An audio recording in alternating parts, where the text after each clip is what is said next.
그리고 여기는 걸리탑을 지나면 바로 공자님이 계신 곳.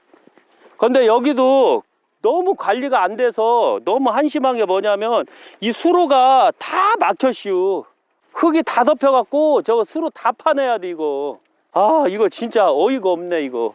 여기 봐요. 그리고 춘일등 자양을 어떻게 봤나.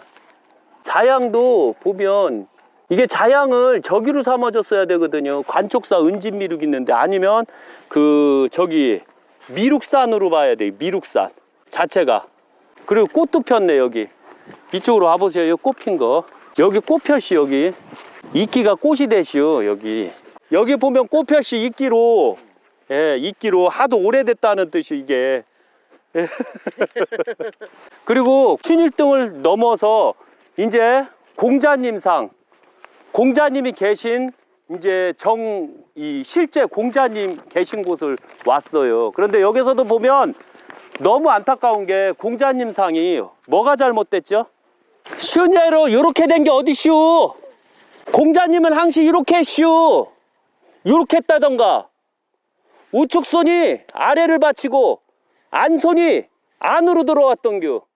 도를 하더라도 이걸 제발 좀 제대로 된 자들한테 했었어야 되는데 너무 안타깝게도 이걸 잘 못한규. 자체가 왜 행동으로 지키겠습니다. 공자님은 생각주의자가 아니오. 행동주의자유. 아무리 생각하면 뭐하노. 행동을 해야지. 아무리 행동하면 뭐하노. 반복적인 것을 습관화시켜야지. 그게 바로 도인이라 라고 말씀하셨어요 공자님께서. 그런데 어떻게 생각하는 공자님을 두셨어요. 이미 주역을 다 깨우치신 분인데 여기 노성 권리사에서. 이런 게 참 재밌어. 이 역사라는 것은 어떤 면으로서는 너무 재밌는 거예요. 그럼 저는 여기 와서 뭐를 해야 될까요? 저는 제 할아버지 아래서 제가 뭘 해야 될까요? 저 처음 봤는데 노성 권리사에서 처음 왔거든요. 절할게요. 이거 좀 받으세요. 첫째, 절을 할 때는 저는 공자님 후손이에요. 제가 78대 손이고 족보에는 공영호가 돼 있는데 제가 2019년 7월에 개명을 했슈. 공태건으로. 왜? 세상에 한번 확 뒤집어 놓으려고. 그래서 개명을 해서 저는 현재 공태건이에요. 원래는 족보 명은 공영호고요. 그리고 저는 제 할아버지한테 절을 할게요. 이제 또 제가 절을 한다고 그래서 조금 이상하게 봤죠. 이렇게요. 그리고 저는 11자로 할게요. 11자로.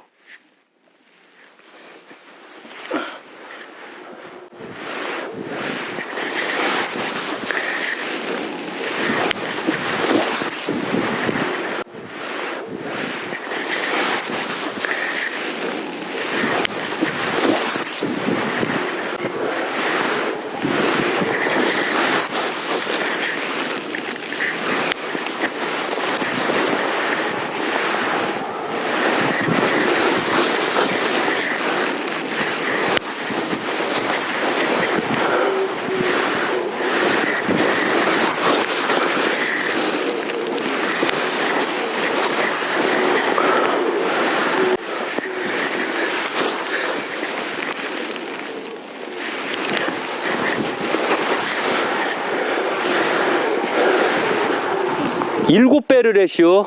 7배 반. 제가 왜 7배를 했을까요? 공자님 앞에서. 딴 신들은 3배 반으로 끝나는데 공자님은 앞에서는 7배 반을 해야 돼요. 공자님은 신 중에 신이요. 왜? 왜일까요? 그거 조금 이따 말씀드릴게요. 왜 공자님이 신이 될 수밖에 없는 그 이유를. 그 누구도 부정을 못해요. 공자님은 어떤 분이신가요? 첫째, 공자님이 누구신가요? 참 재밌어요. 어떤 기록을 보면 너무 잘못된 게 너무 많거든요.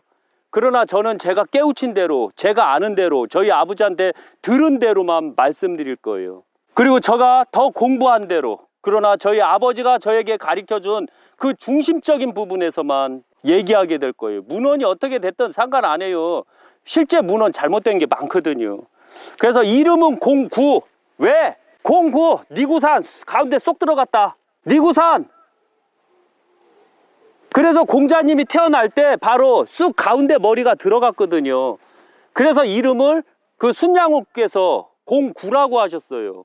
그리고 공자님 BC 551년 양력 9월 28일에 태어났다고 그래요. 그러나 알아야 되지만 9월 28일은 공자님이 태어난 날도 아니에요. 항시 음력을 따져야 되는 거예요. 음력 태어난 날을 봐야지 정확하게 공자님 연대를 알 수가 있는 거예요. 그러나 안타깝게도 지금 공시 문중에서는 공자님 탄신일을 성균관대에서도 9월 28일 날로 보고 있어요. 그런데 그건 너무 잘못된 거예요. 그리고 BC 479년 공자님께서 저 세상으로 가셨어요. 그리고 공자님은 대도인팔자예요. 대도인팔자이기 때문에 공자님은 9월 28일생이 아니다라는 결론이 들어와요. 도인팔자가 돼야지 생고생하는겨. 그런데 공자님은 생고생했잖요. 그래서 바로 공자님은 BC 551년 음력 9월 8일로 봐야지 정확한 거예요. 그래서 앞으로 유교 약사생불사 공태권은 공자님 78대손 공태권은 바로 공자님 탄신일을 음력 9월 8일로 보게 될 거예요. 그래야지 10월 달 정도가 되거든요.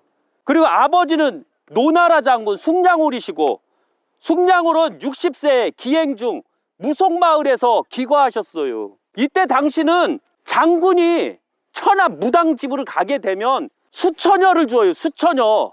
수처녀는 어리거든요. 그때 당시 여자들 평균적인 나이가 14살에서 15살이면 결혼들을 해요. 그러니까 더 어린 무속인 중에 9살 안징제님을 바로 수발둥이로 순양홀에게 보좌를 하라고 드려요. 9세 어린 안징제님은 뱃속에서 공자님을 10달 동안 계시게 하고 10달 후 공자님이 탄생했어요. 그리고 공자님 머리는 정상적이지 못했어요.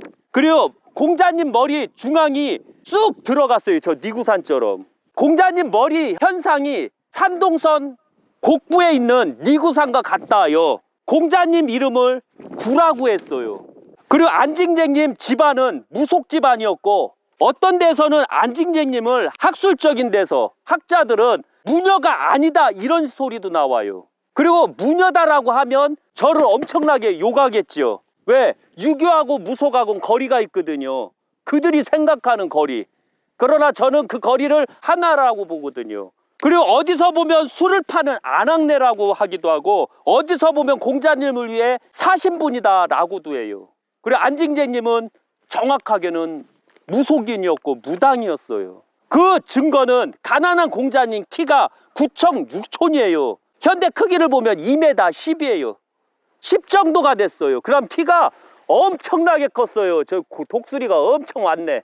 그것도 3마리요. 유교를 상징하는 3마리. 이제서야 공자님을 정확하게 평가하는구나 라고 하고, 독수리가 쟤들 섭외했시오? 출연료 줬시오? 안 줬죠? 출연료도 안 줬는데도 불구하고 독수리 3마리가 니구산을 날아다니고 있시오. 왜 그럴까요? 저거 독수리 매 아니요?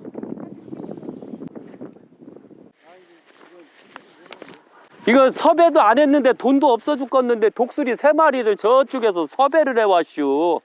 아, 누가 섭외한규? 불렀슈? 예. 그리고 안징제님은 무당이었고, 그 증거는 가난한 공자님 키가 9.6촌이었고 현재 메다수로 환산한다면 2m 10 정도가 됐어요. 그때 바로 공자님이 태어났던 BC 551년 성인들의 평균 키는 155 정도에서 150밖에 안 됐는데, 공자님은 키가 2m 10까지 갔슈. 엄청 컸슈.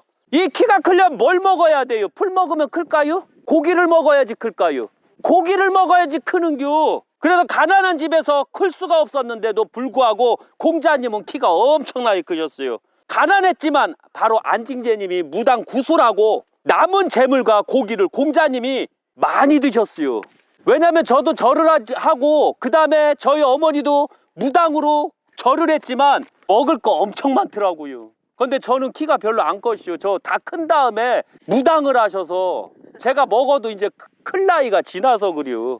그리고 공자님이 5세에 재래상을 차리고 노는 모습을 보고 선비가 가면서 그 노는 모습을 본규 재래상을 차리고 5살밖에 안 됐는데도 불구하고 그 재래상이 오곡에 그 다음에 생고기를 표현했던 그 장면까지 정확하게 맞았다는 거죠. 그래서 그 선비가 말하기를 나중에 크면 큰 스승이 되겠구나 라고 칭송을 했어요. 어려서부터 보고 배운 게 도둑놈이다, 도둑질이다 라는 말 아시죠? 공자님이 어머니 안징쟁님 굿을 보고 맨날 따라했던 게 바로 재래였다는 거죠. 5살밖에 안 되는 공자님, 순양울께서는 돌아가셔서 예법을 모르는 공자님이 어떻게 5살에 정확한 상차림을 통해서 재래를 지냈느냐 이거죠.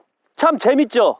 요게 바로 안징제님이 무당이라는 증거셔요. 또한 공자님 상차례를 어려서부터 육신으로 익혔기 때문에 정확하게 공자님은 정확하게 하셨던 분이에요.